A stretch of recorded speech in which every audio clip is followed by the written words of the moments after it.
The flickering streetlights cast long, distorted shadows across the rain-slicked pavement. A lone figure, Elara, 32, walks with a determined pace, her trench coat pulled tight against the biting wind. The city hums with a restless energy, a symphony of forgotten ambitions and whispered regrets.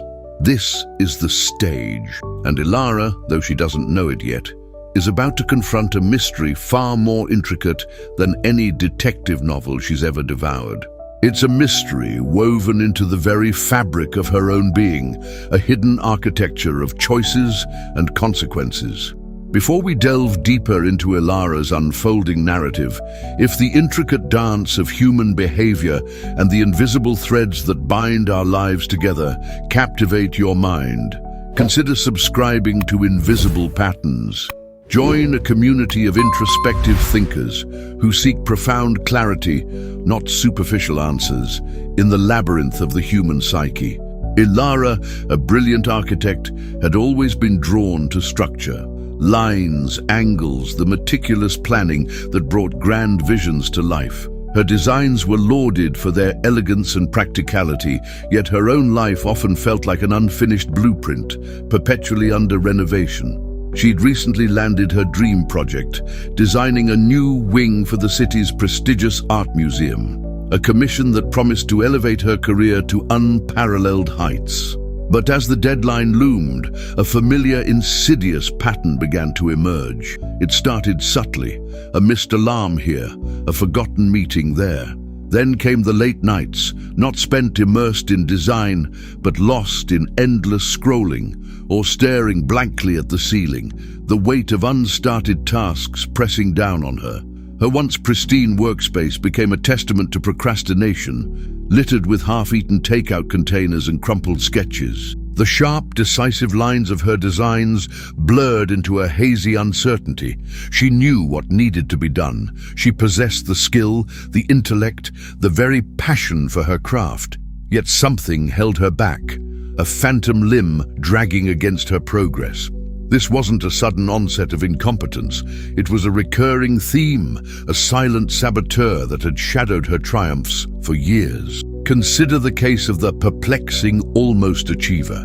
Isiritur. This is not a formal diagnosis you'll find in any DSM, but a descriptor for a phenomenon we see played out in countless lives.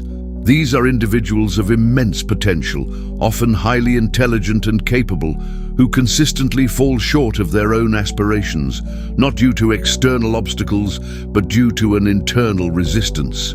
They stand at the precipice of success, only to recoil. Elara was a prime example.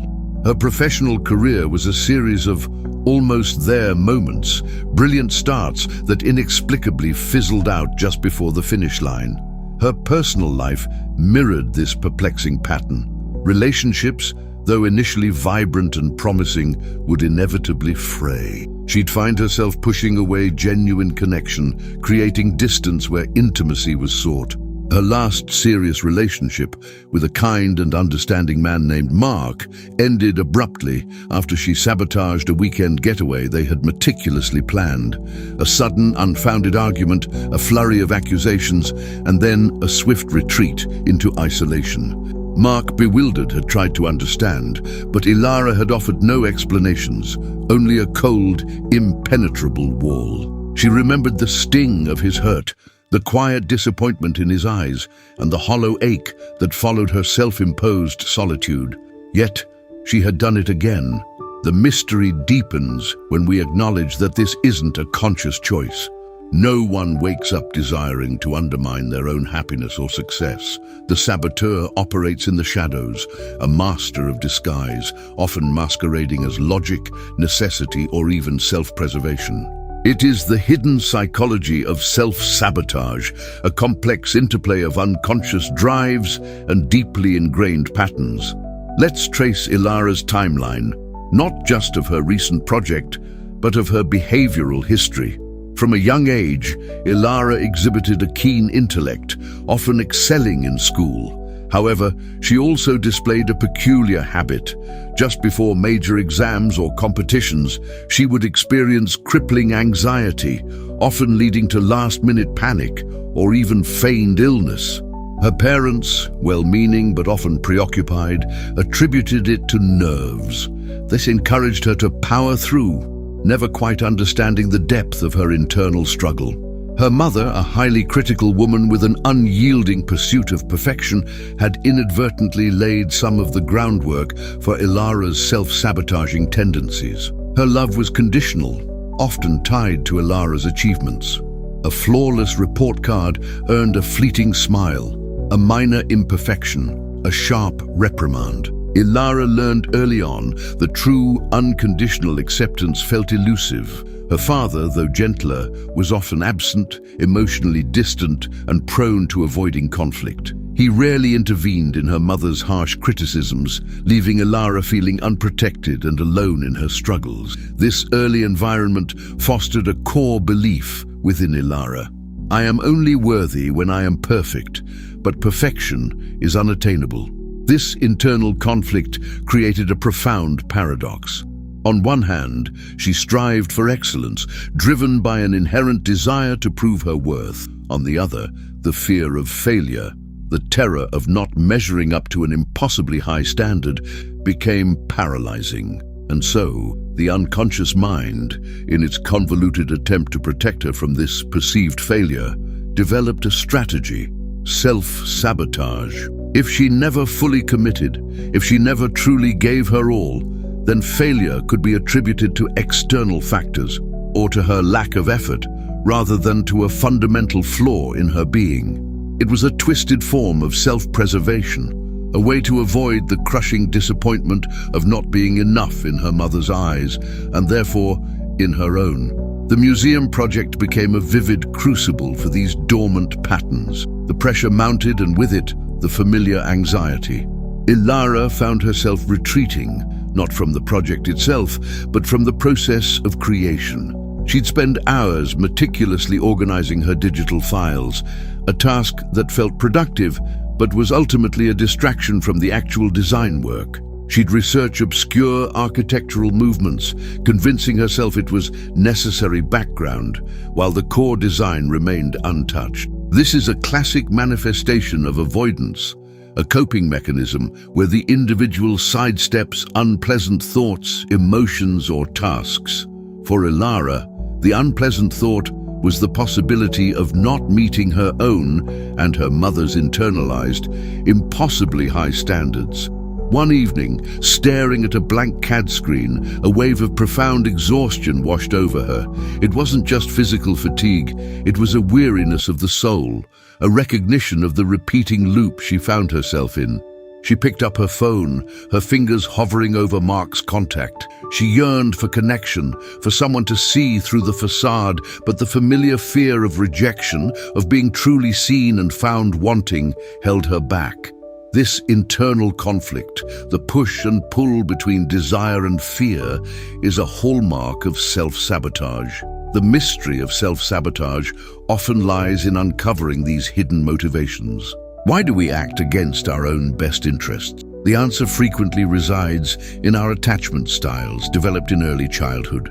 Elara's upbringing, marked by conditional love and emotional unavailability, likely fostered an anxious-avoidant attachment style. She craved closeness, but feared engulfment and rejection, leading her to push people away when they got too close, or to cling anxiously when they distanced themselves. This dynamic played out in her relationship with Mark, and it now manifested in her approach to the museum project. The project represented a deep commitment, a vulnerability, and an opportunity for both immense success and profound failure. Her unconscious mind, still operating under the old programming, saw these as threats. The timeline of self-sabotage isn't always linear.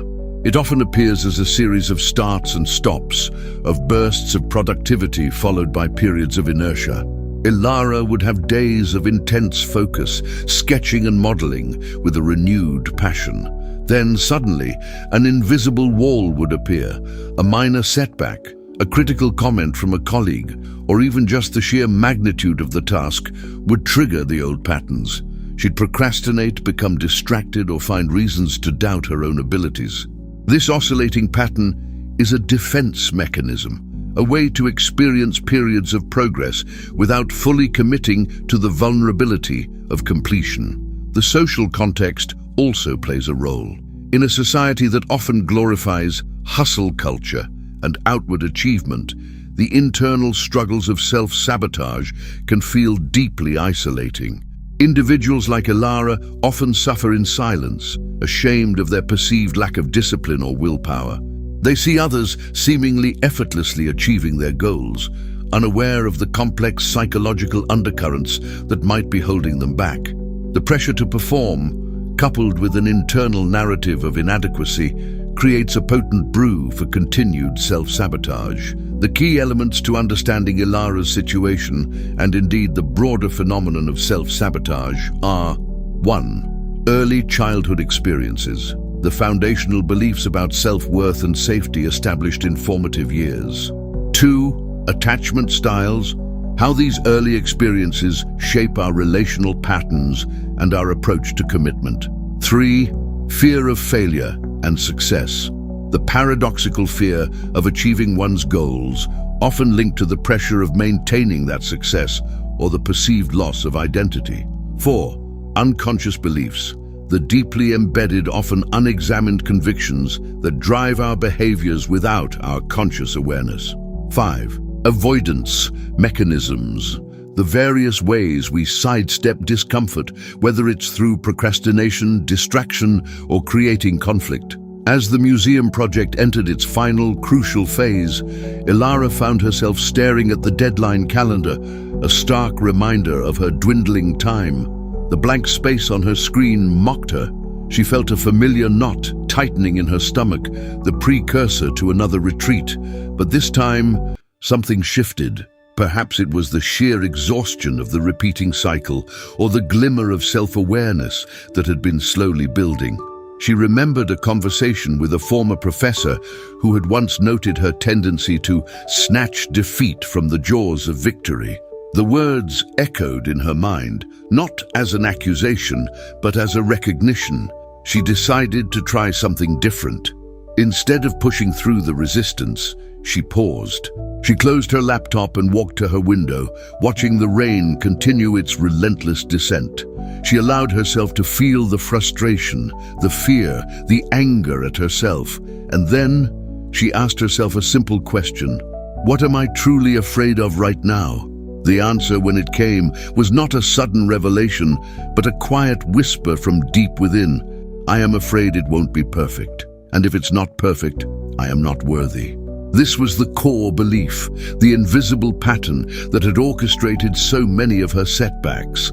It wasn't about the project itself. It was about the internalized judgment of her parents, the conditional love that had shaped her perception of self-worth. The museum project, with its high stakes and public visibility, was simply the latest arena for this ancient battle. The path to dismantling self-sabotage is not about brute force or willpower. It's about awareness. It's about shining a light into the hidden corners of our psyche, understanding the origins of our patterns, and gently, patiently rewriting the old script. Elara didn't magically overcome her self-sabotage in an instant. The process was gradual, filled with small, deliberate choices. She started by acknowledging the fear rather than fighting it. She made a conscious decision to separate her self-worth from the outcome of her work. She began to practice self-compassion, treating herself with the same kindness she would offer a struggling friend. She reached out to a therapist, a decision she had resisted for years, fearing judgment. In therapy, she began to unpack the complex relationship with her parents, the ways these early experiences had shaped her internal world.